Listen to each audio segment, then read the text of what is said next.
அல்லேலூயா. இந்த புதிய மாதத்திற்கான வாழ்த்துதலை உங்களுக்கு அறிவித்து இந்த நாளிலும் கூட கர்த்தர் நமக்கு கொடுத்திருக்கிற வார்த்தைக்கு நேராக கடந்து செல்லலாம். இந்த 10வது மாதம், 10 அப்படின்னாலே அந்த நம்பர் பெர்ஃபெக்ஷன். இந்த 10வது மாதத்திற்குள்ள கடந்த மாதம் முழுதுமா இல்லை, இந்த 9 மாதங்களை கடந்து 10வது மாதத்திற்குள் பிரவேசிக்க கர்த்தர் நமக்கு கொடுத்திருப்பதே ஒரு பெரிய கிருபை. எத்தனையோ பேருக்கு இல்லாத ஸ்லாக்கியத்தை இந்த 9 மாதங்களில் நமக்கு செய்து இந்த 10வது மாதத்திற்குள் பிரவேசிக்க கர்த்தர் நமக்கு கிருபை செய்திருக்கிறார். நம்ம அந்த நாளிலும் நம்மை வலுப்படுத்தும்படியாக கர்த்தருடைய வார்த்தைக்கு நேராய் திருப்பிக் கொள்ளலாம், எழுதிக் கொள்ளும். ஏசாயா 30ஆம் அதிகாரத்தில் 18ஆம் வசனம். ஏசாயா 30:18 நான் உங்களுக்காக வாசிக்கிறேன்.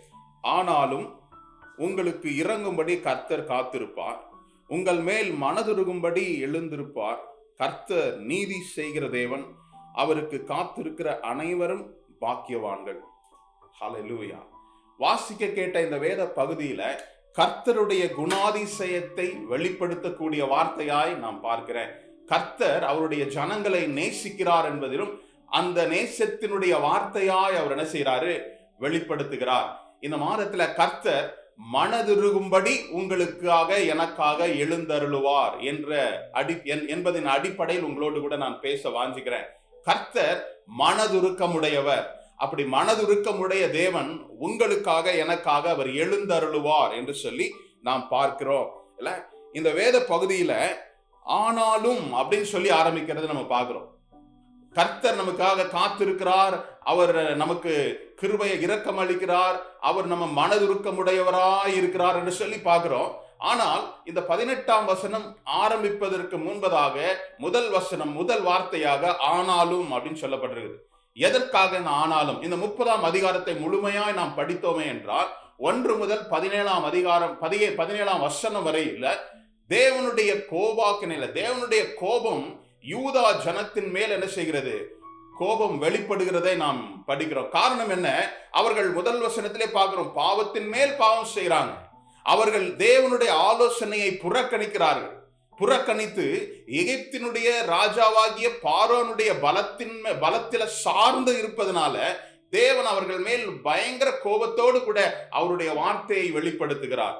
ஆனால் அவர் மிகவும் நேசிக்கின்ற இந்த இஸ்ரவேல் ஜனங்களை அவர் சொல்றாரு, நீ இப்படி எல்லாம் செய்தாலும் கூட ஆனாலும் அப்படின்னு சொல்லி அவர் மனதுருக்கம் உடையவராய் தன்னுடைய குணாதிசயத்தை வெளிப்படுத்துகிறவராய் இருப்பதை ஏசாயா தீர்க்கன் மூலமாய் வெளிப்படுத்துகிறதை நாம் பார்க்கிறோம். இந்த காலை வேளையில உங்களை பார்த்து சொல்றேன், இதுவரையும் என்னென்ன காரியங்கள் ஒருவேளை தேவனுக்கு விருப்பமில்லாத காரியங்கள், அவருடைய கோபாக்கனைக்கு ஆளாகத்தக்கதான காரியங்களை நாம் நடப்பித்திருந்தாலும் இந்த மாதத்துல கர்த்தருடைய வார்த்தை வருகிறது, ஆனாலும் அப்படின்னு சொல்றார். என்ன அர்த்தம்? இந்த மாதத்துல கர்த்தர் ஒரு பெரிய திட்டத்தோடு கூட என்னுடைய வாழ்க்கையில் அவர் ஒரு பெரிய திட்டத்தோடு கூட நம்ம எதிர்பார்த்து இந்த காரியத்தை என் மகளுக்கு நான் வைத்திருக்கிறேன் என்று சொல்லி அவர் எதிர்பார்த்து கொண்டிருக்கிற தேவனா இருக்கிறார். நான் சொல்றேன், இந்த 10வது மாதத்துல கர்த்தர் உங்களுக்கு என்ன செய்யறாரு, மனதுருக்கமுடையவராய் நமக்காக மனதுருகும்படி கர்த்தர் என்ன செய்கிறார், எழுந்தருளுகிறார் என்று சொல்லி உங்களோடு கூட நான் பேச விரும்புகிறேன். மனதுருக்கம் அப்படின்ன உடனே நம்முடைய வாழ்க்கையில மனதுருக்கம்னா ஏதோ ஒரு உதவி செய்வதற்காக அவர் மனதுருங்கிறாரு அப்படின்றது மாத்திரமல்ல. உண்மையான மனதுருக்கம் என்ன? நான் வாசிக்கிறேன் பாருங்க. மார்க்கு 6ஆம் அதிகாரத்தின் 34ஆம் வசனம். இயேசு கரையில் வந்து அநேக ஜனங்களை கண்டு அவர்கள் மேய்ப்பனில்லாத ஆடுகளா இருந்தபடியினால் அவர்கள் மேல் மனதுருகி அப்படின்றத முடிக்கல. அதுக்கப்புறமா தான் சொல்றாரு, அநேக காரியங்களை அவர்களுக்கு உபதேசிக்க தொடங்கினார். அந்த மார்க்கில் நம்ம பார்க்கிறோம், அவர் உபதேசிக்க தொடங்கிய பிற்பாடு ஏராளமான கூட்டம் வருது. அவர்கள் எல்லாரையும் அமர சொல்லி அவர் உபதேசத்தை தொடங்குகிறார். அந்த சம்பவத்துல தான் மார்க்கு எழுதின சுவிசேஷத்தின் அடிப்படையில 5 அப்பங்களையும் 2 மீன்களையும் கொண்டு எல்லாரையும் போஷித்தார் அப்படின்னு சொல்லி பார்க்கிறோம். அவர் திரளான ஜனங்களை, மேய்ப்பனில்லாத ஆடுகளை கண்டு அந்த ஜனங்களுக்காக அவர் என்ன செய்தார், மனதுருகினார் அப்படின்றதோட நிறுத்தல. அவர்களுக்கு என்ன செய்தாரு, அவருக்கு உபதேசிக்க தொடங்கினார். அவருக்கு உபதேசிக்க அநேக காரியங்களை குறித்து உபதேசிக்க தொடங்கினார் என்று சொல்லி பார்க்கிறோம். அப்போ அவருடைய மனதுருக்கம் என்பது அவர் உபதேசங்களுக்கு நேராய் நம்மை கொண்டு செல்லுகிற மாதமாய் இது அமையும். இந்த மாதத்துல கர்த்தர் உங்களோடு கூட பிரத்யட்சமாய் பேசக்கூடிய மாதமாய் அமையும். காரணம், அவர் மனதுருகுகிற தேவனாய் இருக்கிறார். மனதுருக்கத்தினுடைய வெளிப்பாடு என்னவா இருக்குது? மனதுருக்கத்தினுடைய செயல்பாடு என்னவா இருக்குது? அவர் உபதேசிக்க தொடங்குகிறார். காரணம் என்ன? அந்த உபதேசத்தான் வேதம் சொல்கிறது. அவருடைய உபதேசத்தில் நிலைத்திருந்தால் அவருடைய சீஷர்களா இருப்போம். இந்த மாதத்துல சொல்றேன், கர்த்தருடைய உபதேசம் உங்களுக்கு பிரத்யட்சமாய் வரும் என்று சொல்லி நான் பார்க்கிறேன். அவருடைய மனதுருக்கம் வெறும் பார்த்துட்டு பரிதாபப்பட்டுட்டு கடந்து போகிற தேவன் அல்ல. அவர் மனதுருக்கத்தை நம்மளுடைய வாழ்க்கையில இந்த மாதத்துல காண்பிப்பது எப்படி தெரியுமா? அவர் வார்த்தையின் மூலமாய் நம்மை விடுவிக்கிற தேவனாய் இருக்கிறார் என்பதை அவர் வெளிப்படுத்துகிற மாதமாய் அமையும். ஹல்லேலூயா. இன்னொரு வசனம் கூட பாருங்களேன். அதே இன்னொரு அந்த ஏசாயா 48:17 சொல்றது, ஏசாயா தீர்க்கன் மூலமா தான் அவர் சொல்றாரு. என்ன சொல்றாரு? கர்த்தர் சொல்லுகிறதாவது, பிரயோஜனமானதை நான் உனக்கு போதித்து நீ நடக்க வேண்டிய வழியை உன்னை நடத்துவேன், நானே உன்னுடைய கர்த்தரா இருக்கிறேன்னு சொல்றாருல. அதுதான் சொல்லப்படுது. பிரயோஜனமா இருக்கிறதை உனக்கு போதித்து நீ நடக்க வேண்டிய வழியிலே உன்னை நடத்துகிற உன் தேவனாகிய கர்த்தர் நானே. ஹல்லேலூயா. பிரயோஜனமான காரியம். இன்னைக்கு வாழ்க்கையில பிரயோஜனம் இல்லாத காரியங்களை, அநேக காரியங்கள் நம் தலையில் எடுத்துக்கொள்வதனால நாம் அநேக டிஸ்டர்பன்ஸ் ஆகிறோம். அநேக காரியங்களில் நாம் பின்மாற்றம் அடைகிறோம். என்னுடைய வாழ்க்கைக்கு எது பிரயோஜனம் என்பதை கர்த்தர் அறிந்திருக்கிறார். இந்த 10வது மாதத்துல கர்த்தர் உங்களுக்கு பிரயோஜனமானதை மாத்திரம் போதித்து நீ நடக்க வேண்டிய வழிகளெல்லாம் நடத்துகிற உன் தேவனாகிய கர்த்தர் நானே என்று சொல்லி அவர் உங்களுக்கு வெளிப்படுத்துகிற தேவனா இருக்கிறார். அப்போ ரெண்டு காரியத்தை நான் சொல்ல விரும்புகிறேன். மனதுருக்கம் என்ன செய்கிறது? போதனையை சொல்லுகிறது, உபதேசத்தை கொடுக்கிறது. உபதேசம் என்பது மனிதனுடைய உபதேசம் அல்ல, தேவ வார்த்தையினுடைய உபதேசம். இந்த 10வது மாதத்துல கர்த்தர் உங்களை உபதேசித்து பிரயோஜனமானதை போதித்து நீ நடக்க வேண்டுகிற வழியிலே உன்னை நடத்தி அவர்தான் கர்த்தர் என்பதை உனக்கு வெளிப்படுத்துகிற மாதமாய் அமையும். இன்னும் அதிகமாய் ஆழமாய் தேவனுடைய உபதேசத்திற்குள் நாம் காலூன்றி நிற்க கர்த்தர் நம்மை பலப்படுத்துவாராக.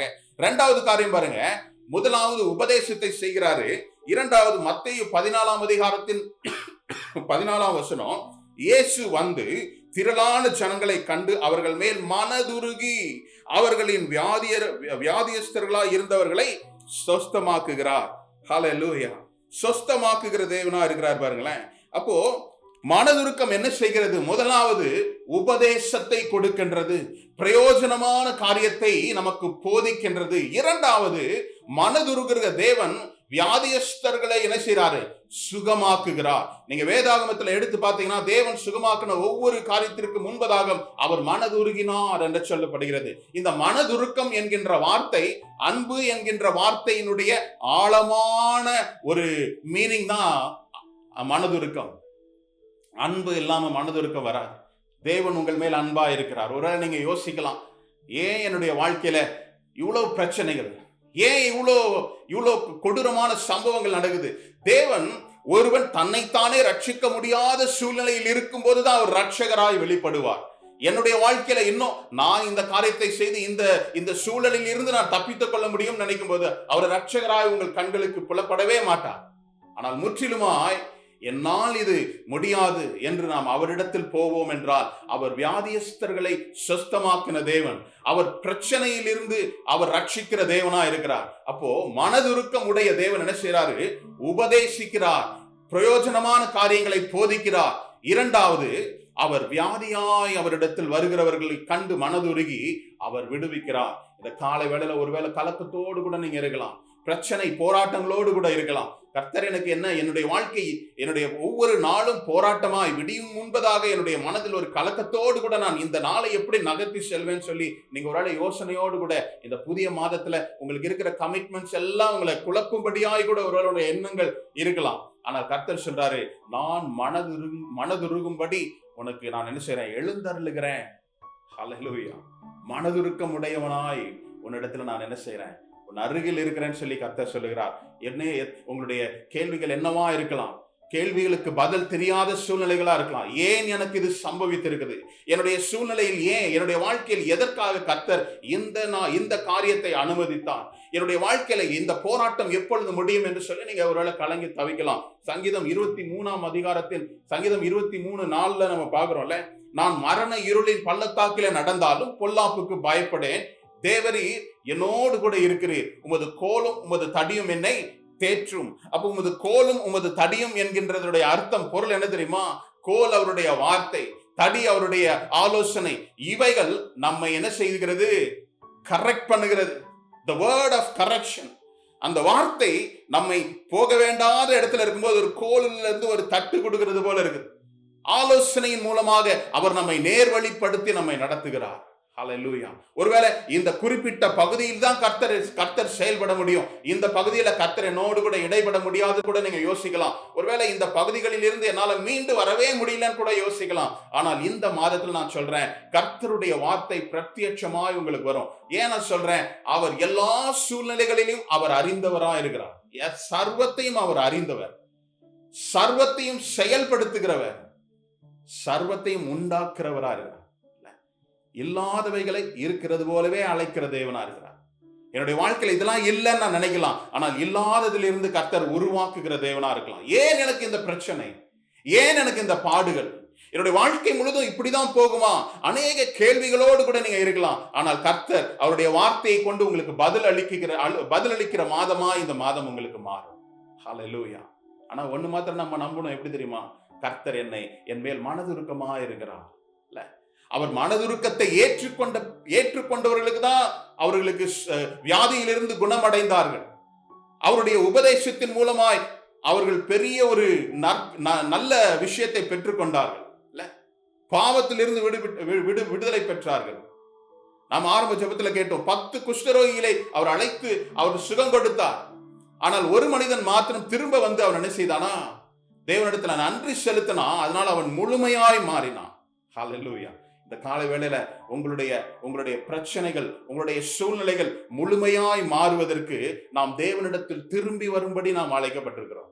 ஹல்லேலூயா. எத்தனை பேர் உண்மையிலே, கர்த்தாவே நீர் என் மேல் மனதுருக்கமா தான் இருக்கிறீர், என்னை நீ மறக்கவே இல்லை, எனக்கு என்னுடைய கேள்விகள் அநேகமா இருக்கலாம், என்னுடைய அநேக குவெஸ்டின்ஸ் எனக்கு இருக்கலாம், ஆனால் என்னுடைய எல்லா கேள்விகளுக்கும் நீர் ஒருவரே பதில். ஹல்லேலூயா. இந்த மாதத்துல முதல் நாளில தன்னுடைய வேலை தொடங்குவதற்கு முன்பதாக நீங்க இந்த வார்த்தையை கேட்டுக்கொண்டிருக்கிறீங்க. இந்த வார்த்தை உங்களுடைய இருதயத்தில் பசுமர தாணி போல பதியட்டும். அவர் நம்மேல் மனதுருக்கமா இருக்கிறார். அடுத்த வசனத்தை கூட படிக்கலாம் பாருங்களேன். 19ஆம் வசனம், அதே ஏசாயா 30ஆம் அதிகாரத்தின் 19ஆம் வசனம். சீயோனை சேர்ந்த ஜனங்கள் எருசலேமில் வாசமாயிருப்பார்கள், இனி நீ அழுது கொண்டிராய், உன் கூப்பிடுதலின் சத்தத்திற்கு அவர் உருக்கமாய் இறங்கி அதை கேட்டவுடன் உனக்கு மறு உத்தரவு அருளுவார். ஹல்லேலூயா. தனிமையாய் நீங்கள் வடித்த கண்ணீர் ஒருவேளை யாருக்கும் தெரியாம இருக்கலாம். வெளியில பாக்குறவங்களுக்கு அவங்களுக்கு ஒரு பிரச்சனையும் இல்லை, என்ன அழகா ட்ரெஸ் பண்றாங்க, என்ன அழகா பேசுறாங்க, என்ன அழகான கார்ல வர்றாங்க, இது மாத்திரம் தான் தெரியும். ஆனால் உங்களுடைய இருதயத்தின் வியாகுலங்களை கர்த்தர் மாத்திரம் அறிவார். நீங்க தனிமையாய் விடப்பட்ட தனிமையில் நீங்கள் விட்ட கண்ணீருக்கு கர்த்தர் மாத்திரமே பதிலளிக்கிற தேவனா இருக்கிறார். ஒருவேளை மனிதர்களுக்கு தெரியாது, ஒருவேளை உங்களுடைய உடன்பிறப்புகளுக்கு தெரியாது, ஒருவேளை உங்களுடைய கணவன் மனைவியில் கூட தெரியாது. தனிமையாய் நீங்கள் விடப்பட்ட கண்ணீரை கர்த்தர் என்ன செய்யறாராம்? துடைக்கிறார். முன்பதாக சொல்லப்பட்ட அந்த வார்த்தை தான் என்னை மறுபடியுமாய் அதை தியானிக்க செய்தது. சொல்லப்பட்ட வார்த்தை பாருங்களேன், சீயோனை சேர்ந்த ஜனங்கள் எருசலேமில் வாசமா இருப்பார்கள். சீயோனும் எருசலேமும் அப்படின்னு சொல்லப்படுறது. சீயோன் என்கின்ற நகரம் என்ன நகரம்? பரிசுத்த நகரம். சீயோன் பரிசுத்த நகரம். எருசலேம் கர்த்தருடைய நகரம், இல்ல சமாதானத்தின் நகரம். இந்த நகரத்தில் இருந்து கொண்டிருக்கிற ஜனங்கள் கண்ணீர் வடித்துக் கொண்டிருக்கிறார்கள் என்று சொல்லி எழுதப்பட்டிருக்கிறது. இன்னைக்கு உங்களுடைய வாழ்க்கையில நீங்க ஒரு சுகமான இடத்துல இருக்கிற மாதிரி தான் இருக்குது. தேவனுடைய சபைக்குள்ளதான் இருக்கிறீங்க, தேவனுடைய பிரசன்னத்துல தான் வாழ்ந்து கொண்டிருக்கிறீங்க. நான் கர்த்தருக்கென்று பரிசுத்தமாய் வாழ்ந்து கொண்டிருக்கிறேன், ஆனாலும் நான் கண்ணீர் வடித்துக் கொண்டிருக்கிறேன் என்று சொல்லி இந்த நிலையில் உங்களுடைய வாழ்க்கை நகர்ந்து கொண்டிருக்கிறதா? கர்த்தர் சொல்றாரு, உன்னுடைய கண்ணீரை நான் என்ன செய்வேன்? துடைப்பேன். உன்னை கண்ணீரை நான் என்ன செய்யறேன்? கேட்டு மறு உத்தரவு அருளி செய்வேன். இந்த காலை வேளையில விடை தெரியாத பல பகுதிகளுக்குள்ள நீங்க கடந்து போகலாம். ஆனால் சர்வத்தையும் அறிந்த தேவன் நம்மோடு கூட இருக்கிறார். ஹல்லேலூயா. அவர் நம்மேல் மனதுருக்கமா இருக்கிறார். இந்த மனதுருக்கம் சகல காரியங்களையும் கடந்து வர செய்யும். நான் இருக்கின்றது, நான் எல்லா விதத்திலும் என்னை பரிசுத்தமாய் காத்துக் கொள்கிறேன். நான் சீயோன் பரிசுத்த நகரத்தில் தான் நான் வாசம் பண்ணுகிறேன். பரிசுத்தமா என்னை காத்துக் கொள்கிறேன். தேவனுடைய நகரத்துல தான் நான் இருக்கிறேன். ஆனால் என்னுடைய கண்ணீரின் விண்ணப்பத்தை தேவன் கேட்டு உடனடியாக அவர் பதிலளிக்கிற மாதமாய் மாறும். ஹல்லேலூயா. மனதுருக்கத்தினுடைய விசேஷ காரியங்களை உங்களோடு கூட நான் பேசிக் கொள்கிறேன். என்னை விசாரிப்பற்றவர்களா நான் இருக்கிறேனே, என்னுடைய கஷ்டத்தை உட்கார்ந்து கேட்பதற்கு ஆள் இல்லையேன்னு சொல்லி நீங்க யோசிக்கலாம். தேவன் மனதுருக்கமா இருக்கிறார். அவர் உங்களுடைய சகல காரியங்களையும் அறிந்திருக்கிறார். இந்த 10ஆம் மாதத்துல கர்த்தர் முழுமையாய் பெர்ஃபெக்ட்டா உங்களுக்காக செய்து இருக்கிற காரியத்தை அவர் உங்கள் கரங்களில் என்ன செய்ய முடியும்? கொடுக்க முடியும். அவர் கண்ணீரை காண்கிற தேவன், கடந்து போகிற தேவன் அல்ல, பதில் அளிக்கிற தேவனா இருக்கிறார். உங்களுடைய கண்ணீரை காண்பது மாத்திரமல்ல, அதை பதிலளிக்கிற தேவனா இருக்கிறார். எல்லா விதத்திலையும் நான் பரிசுத்தமா என்னை காத்து கொண்டிருக்கிறேனே, அநேக கேள்விகளோடு கூட, கவலைகளோடு கூட, துக்கத்தோடு கூட, ஒருவேளை இந்த மாதத்துல என்ன நடக்குமோ என்று சொல்லி, இந்த மாதத்துல என்னுடைய வாழ்க்கை எப்படி இருக்குமோ என்று சொல்லி, வேலை ஸ்தலத்திலேயோ குடும்ப காரியங்களிலோ சரீர பலவீனங்களோ உங்களை மீண்டும் மீண்டும் ஞாபகப்படுத்தி இதெல்லாம் முடியாது என்று சொல்லுகிற ஒவ்வொரு சூழ்நிலையும் பார்த்து இன்னைக்கு நீங்க சொல்ல போறீங்க, கர்த்தர் என் மேல் மனதுருக்கமா இருக்கிறார். மனதுருக்கமா இருக்கும்படி எழுந்திருக்கிறார். ஹல்லேலூயா. அதுதான் நம்ம இந்த முதல் வாசித்த அந்த வசனம்ல. நான் மறுபடியும் அதை வாசிக்கிறேன் பாருங்களேன். ஆனாலும் உங்களுக்கு இறங்கும்படி கர்த்தர் காத்திருப்பார். அவர் நமக்காக காத்திருக்கிறாரா? ஹல்லேலூயா. அவர் நமக்காக காத்திருக்கிறார். மற்ற உலகத்தில் உள்ள ஒவ்வொரு தேவர்களும் தேவர்களுக்காக என்ன செய்யறாங்க? ஜனங்கள் காத்து கொண்டிருக்கிறாங்க. ஒரு தேவ தரிசனத்திற்காக அவர்கள் எத்தனையோ நாட்களாக அங்கேயே உட்கார்ந்து அந்த ஒரு சில வினாடிக்காக காத்து கொண்டிருக்கிறாங்க. ஆனா இந்த வேதம் சொல்லுகிறது, இந்த கர்த்தர் சர்வத்தையும் படைத்த தேவன், உங்களையும் என்னையும் உண்டாக்கின தேவன் நமக்காக காத்திருக்கிறதா, நமக்கு இறங்கும்படி காத்திருக்கிறது. உங்கள் மேல் மனதுருகும்படி எழுந்திருப்பார். கர்த்தர் நீதி செய்கிற தேவன். அவருக்கு காத்திருக்கிற அனைவரும் பாக்கியவான். ஹல்லேலூயா. அவருக்கு காத்திருக்கிற அனைவரும் பாக்கியவான். ஹல்லேலூயா. நாம் அநேக விடயங்களுக்காக காத்து கொண்டிருக்கிறோம் இல்ல? நாம் காத்து கொண்டிருக்கிற பட்டியல் எடுத்து பார்த்தோம்னா நிறைய விஷயங்களுக்காக காத்திருக்கிறோம். என்னுடைய வாழ்க்கையில் என்ன இது நடக்கணும், இதை நான் செய்து முடிக்கணும், அநேக காரியங்கள் இருக்கும். எனக்காவது ஒரு நாள் நான் கர்த்தருக்காக காத்திருக்கிறேன்ற அந்த வார்த்தையை நான் என்னுடைய லிஸ்ட்ல நான் ஆட் பண்ணியிருக்கிறேன்னா யோசித்து பாருங்க. கர்த்தருக்கு காத்திருப்பவர் பாக்கியவான்கள் என்று சொல்லி வேதத்தில் நாம் பார்க்கிறோம்ல. அப்போ இந்த மாதத்துல அவர் மனதுருகும் தேவனாய் உங்களுக்கு எழுந்தருளுவார் என்று சொல்லி உங்களோடு கூட நான் பேசுகிறேன். அடுத்த வசனம் கூட படிச்சுட்டு நாம் ஜெபித்து கடந்து செல்லலாம். 20ஆம் வசனம் பாருங்களேன். அதே ஏசாயா 30ஆம் அதிகாரத்தின் 20ஆம் வசனம். ஆண்டவர் உங்களுக்கு துன்பத்தின் அப்பத்தையும் உபத்திரவத்தின் தண்ணீரையும் கொடுத்தாலும் உன் போதகர்கள் இனி ஒருபோதும் மறைந்திருக்க மாட்டார்கள். உன் கண்கள் உன் போதகர்களை காணும். ஹல்லேலூயா. இதுவரை நல்லா இருந்தது, இந்த வார்த்தை ரொம்ப கஷ்டமா இருக்குது அப்படின்னு. வாழ்க்கையில நன்மை தீமை நிறைந்ததுதான் வாழ்க்கை. எப்பொழுதுமே என்னுடைய வாழ்க்கையில ஒரே மாதிரி நடந்து கொண்டு போமா? இல்ல சில காரியங்கள் சம்பவிக்கலாம். வேதத்தில் மாத்திரமல்ல, அநேக கர்த்தருக்காக ஊழியம் செய்த அநேக ஊழியக்காரர்கள், இந்த உலகத்தில் வாழ்ந்து மறைந்த ஊழியக்காரர்களை நம்ம நினைக்கிறோம் உத்தமமாய் கர்த்தருக்கு ஊழியம் செய்தாலும் கூட அவர்களுக்கு சில வருத்தத்தின் அப்பங்கள், கஷ்டத்தின் அப்பங்கள் அவர்களுக்கு நேரிட்டதை நாம் பார்க்கிறோம்ல. துன்பத்தின் அப்பம் அவங்களுக்கு கிடைக்கும்படியாய், உபத்திரவத்தின் தண்ணீரை குடிக்கும்படியாய் சில தருணங்கள் என்ன செய்கிறது? ஏற்படுகிறது. நல்லா இருந்த வாழ்க்கையில் நான் தேவனுக்கு விரோதமாய் எதுவும் செய்யல, கர்த்தருடைய பணியில் நான் உன்னதமாய் செய்யறேன். ஆனா இருந்த போதிலும் சில நஷ்டங்கள், சில கஷ்டங்கள், தேவையற்ற காரியங்கள் வாழ்க்கையில் சம்பவிக்கும் போது அதுதான் சொல்றாரு, அவர் துன்பத்தின் அப்பம், வருத்தத்தின் தண்ணீர் அப்படின்னு சொல்லி சொல்றாரு. ஆனா அதுக்கு பின்பாடு சொல்றாரு பாருங்க, இந்த பிரச்சனைகள்லாம் வந்தாலும் கூட இயேசுவான ஒரு வார்த்தை சொன்னாரு, இந்த உலகத்தில் உபத்திரவங்கள் உண்டு, இருந்தாலும் திடன்குள், நான் உலகத்தை என்ன செய்தேன்? ஜெயித்தேன். அதே வார்த்தை இன்னைக்கு கர்த்தர் உங்களுக்கு ஞாபகப்படுத்துறார். இந்த உலகத்தில் போராட்டங்கள் உண்டு, பிரச்சனைகள் உண்டு. இந்த உலகம் என்பதே பிரச்சனை தான். ஆனால் இந்த உலகத்தில் பிரச்சனையின் மத்தியில் நான் தேவனை மகிமைப்படுத்தும்படி, தேவனுக்காக வாழ்வதற்காக நான் அழைக்கப்பட்டிருக்கிறேன். அப்போ நீங்களும் கூட நான் சொல்ல வேண்டிய காரணம், பிரச்சனை வந்த உடனே நம்ம சோர்ந்து போறது அல்ல கிறிஸ்தவ ஜீவியம். பிரச்சனைகள் மத்தியில் கர்த்தர் என்னோடு கூட இருக்கிறார் என்ற உணர்வு, என்ற அதிகாரத்தை நாம் எடுத்துக்கொள்ளணும். அப்ப சொல்றாரு, துன்பத்தின் அப்பம் உபத்திரவத்தின் தண்ணீரை நான் கொடுத்தாலும் உன் போதகர் உனக்கு மறைவா என்ன செய்யல இருக்க போறதே இல்லை. உன் கண்கள் எப்பொழுதும் போதகரை கண்டு கொண்டே இருக்கிறோம். அப்போ இந்த போதகம், இன்னைக்கு நம்ம வாசித்த இந்த வேத பகுதியில கர்த்தருடைய போதகம், அவருடைய மனதுருக்கம் என்பது என்னது? அவர் நமக்கு பிரயோஜனமானவைகளை போதிக்கிற தேவனா இருக்கிறார். நம்முடைய வியாதிகளை குணமாக்குகிற தேவனா இருக்கிறார். ஒருவேளை வியாதினா சரீர வியாதி மாத்திரமல்ல, மென்டல் லைஃப்ல இருக்கிற பிரச்சனைகள், மனதளவில் உள்ள போராட்டங்கள், பொருளாதாரத்தில் உள்ள பிரச்சனைகள் எல்லாவற்றையும் கர்த்தர் என்ன செய்ய முடியும்? அவர் நம்மை நீங்களாக்கி பாதுகாக்க முடியும். ஹல்லேலூயா. காரணம் என்ன தெரியுமா? அவர் உங்கள் மேலும் என் மேலும் மனதிருக்கம் உடையவராய் எழுந்திருக்கிறார். காலை வேளையில ஒருவேளை உங்களுடைய சூழ்நிலைகள் என்னவோ, இந்த நாள் ஆரம்பிக்கும் போது இந்த மாதத்திற்குரிய காரியம் என்னவா இருக்குமோ என்று சொல்லி திகிலோடு அல்ல, ஆனந்தத்தோடு கூட, தைரியத்தோடு கூட, மனதிருக்கும் கர்த்தர் என்மேல் எனக்காக எழுந்தருளிருக்கிறான்னு சொல்லி ஒரு உற்சாகத்தோடு கூட, கர்த்தாவே உமக்கு நன்றி, உம்முடைய போதகத்தை கேட்பதற்கு அதன்படி செய்வதற்கும் என்னை தயார்படுத்திக் கொள்ள இந்த மாதத்துல நான் என்னை ஒப்புக் கொடுக்கிறேன்னு சொல்லி. அது மாத்திரமல்ல, இந்த கடைசி வசனத்துல நம்ம பார்த்தோம்ல, உன் போதகர்கள் உனக்கு மறைந்திருப்பதில்லை, அப்படிதானே போட்டிருக்கல? இனி உன் போதகர்கள் இனி ஒருபோதும் மறைந்திருக்க மாட்டார்கள், உன் கண்கள் உன் போதகரை காணும். எதற்காக சில நேரங்கள்ல சில காரியங்களை கர்த்தர் அனுமதிக்கிறார்? துன்பத்தின் அப்பத்தை ஏன் அவர் அது அனுமதிக்கிறார்? உபத்திரவத்தின் தண்ணீரை ஏன் அவர் அனுமதிக்கிறார்? நாம் இன்னும் பரிசுத்தத்தின் மேல் பரிசுத்தம் அடையும்படியாக, நாம் பரிசுத்தமாய் நம்மை காத்துக் கொள்வதற்காக.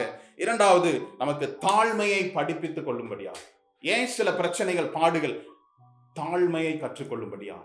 பெருமையினால் நம்ம நடந்து கொள்ளவே கூட தாழ்மையை கற்றுக்கொள்ளும்படியாது. மூணாவதாக, நாம் கடந்து வந்த பாதைகளில் நாம் பிரச்சனை என்ன என்பதை நாம் அறிந்திருக்கிறபடியால் பிறருக்கு நன்மை செய்யும்படியாய், உதவி செய்யும்படியாய் கர்த்தர் என்ன செய்யறார்? சில துன்பத்தின் அப்பங்களும் உபத்திரவத்தின் தண்ணீரையும் அவர் அளவு பண்றதுக்கு காரணம் இதுதான். நான் பரிசுத்தமாய் என்னை காத்து கொள்ளவும், பிறருக்குடைய பிரச்சனைகளை கண்டு அவர்களுக்கு நான் என்ன செய்யணும்? உதவும்படியாகவும், இன்னும் அதிகமாய் தாழ்மையாய் நான் என்ன செய்யணும்? கர்த்தருடைய பாதத்தில் காத்திருக்கவும் கர்த்தர் உங்களையும் என்னையும் கூட இந்த வார்த்தையின் மூலமாய் நடத்துகிறார். ஆகவே இந்த கேட்ட இந்த 3 வசனங்களுடைய சுருக்கமாய் உங்களுக்கு சொல்லுகிறது, இந்த நாளிலும் கர்த்தர் உங்கள் மேல் மனதுருக்கமாய் இருக்கும்படி அவர் எழுந்திருக்கிறார். ஹல்லேலூயா. எத்தனை பேர் விசுவாசிக்கிறீங்க? எத்தனை பேர் உண்மையா நம்புறீங்க? நம்புகிறவர்கள் உங்களுடைய கண்களை மூடி, கர்த்தாவே